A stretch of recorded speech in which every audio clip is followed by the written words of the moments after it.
Une fois que notre caramel a commencé à prendre, on va pouvoir mélanger délicatement, comme ceci, au fur et à mesure.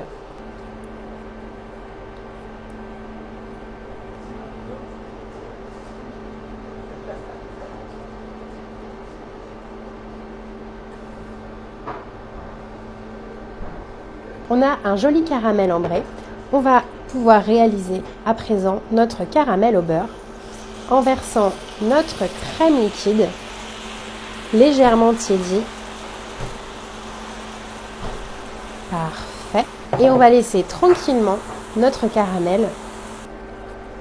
Une fois que notre caramel et notre crème sont bien amalgamés, on va pouvoir ajouter notre beurre. Hop. Super. Et la petite touche qui va faire toute la différence, une pincée de fleur de sel. Et on continue de mélanger tout ça et d'incorporer notre beurre à notre caramel. Notre caramel est parfait, je ne vous raconte pas l'odeur. Je vais pouvoir à présent y verser mes petites pommes. Hop. Et on va laisser réduire tout ça tranquillement pour que nos petites pommes se gorgent de caramel. Oh, c'est très gourmand. Nos pommes sont maintenant cuites, elles se sont gorgées de caramel, c'est magnifique. Je vais pouvoir récupérer ma petite poêle et réserver ça de côté avant de passer à la suite. On va passer à présent au montage de notre cheesecake. Donc on va réserver la moitié de notre paquet de côté et l'autre moitié, on va venir écraser comme ceci. Super.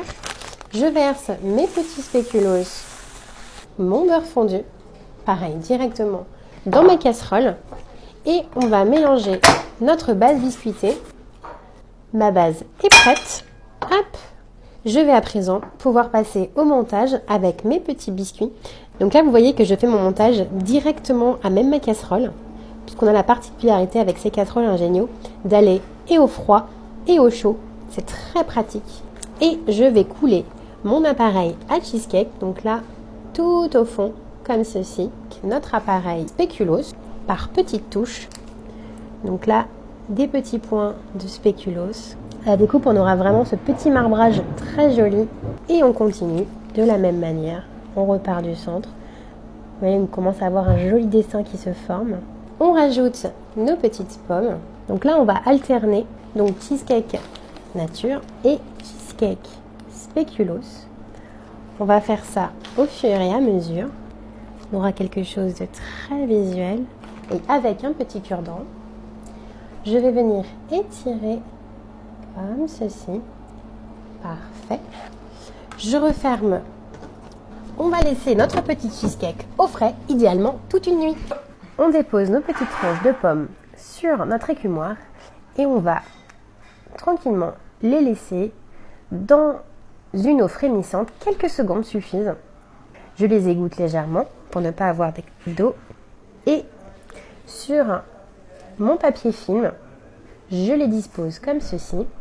Une noix de crème cheesecake spéculoos et des petites brisures de spéculoos. On recrée un mini cheesecake en forme de petit dôme, c'est très joli. On referme nos petites pommes avec notre film pour avoir une jolie petite forme bien ronde. Je les réserve au frais. J'ai ici mon cheesecake qui a bien pris au froid. Regardez comme c'est super. Je peux démouler directement de ma casserole. Extraordinaire. On fait attention évidemment à ne pas l'abîmer. Très joli. Une petite crème chantilly très légère. Mes petites brisures de spéculoos qu'il me restait. Et un petit morceau comme ceci pour terminer joliment notre cheesecake. Nos petites pommes qui ont eu le temps de bien prendre au froid. Une petite pointe de crème pour rappeler notre beau cheesecake.